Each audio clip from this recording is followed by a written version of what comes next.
A problem often encountered in older buildings: rising damp. As the graphic here shows, a horizontal barrier is missing in the masonry. The rising damp is absorbed like a sponge and is pulled up the wall. Among other contaminants, harmful salts are carried along and become visible on the surface of the wall. The damage becomes visible in the areas of the wall where the moisture evaporates. The salts crystallize on the surface and destroy plaster and masonry. The consequences are spalling, destruction of the mortar joints, reduced thermal insulation, and damage to the building structure. Before repairing damaged masonry, a careful survey and analysis must be conducted by a specialist.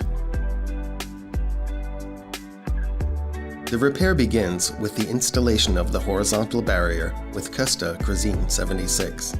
The process can also be used in moisture levels of up to 95% and independent of the salt content.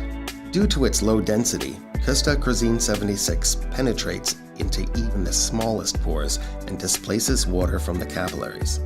First, the old, salt-damaged plaster is removed in the area where the new horizontal barrier is to be installed, and loose material is removed from the masonry. This way, the joint in which the holes are to be drilled can be identified. The horizontal barrier is then installed. KOSTER Crisin 76 has been tested according to the WTA standard up to a moisture content of 95%. The KOSTER suction angle system is used for installation. First, the distance between the drill holes is marked.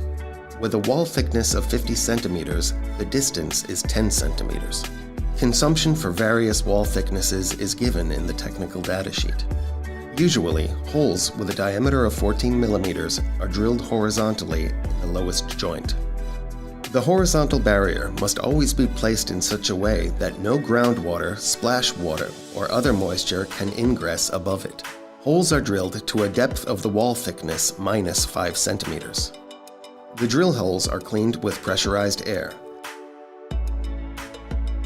Then the capillary rods are measured. Their length is the depth of the drill holes plus 7 centimeters.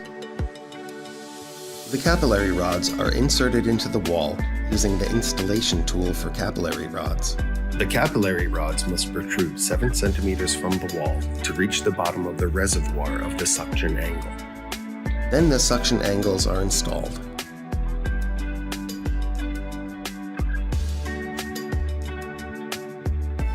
The nozzles are attached to the cartridges, which are clipped into the suction angle.